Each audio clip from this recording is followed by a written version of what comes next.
Hi everyone, this is Luke. Welcome to another video. Today we'll take a look at how to hide any app in iOS 18. It's a new feature and it's honestly pretty cool.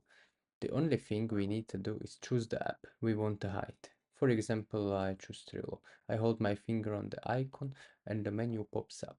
I select require password and two options appear. A require password, which means that when we try to open the app, it will ask for a password.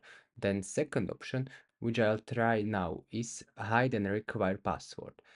Now we enter our password to confirmation.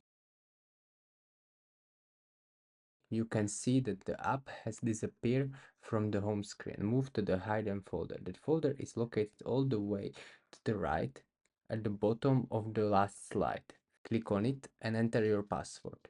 And there we have our Trello. This way you can successfully and easily hide apps, for example, from kids or friends.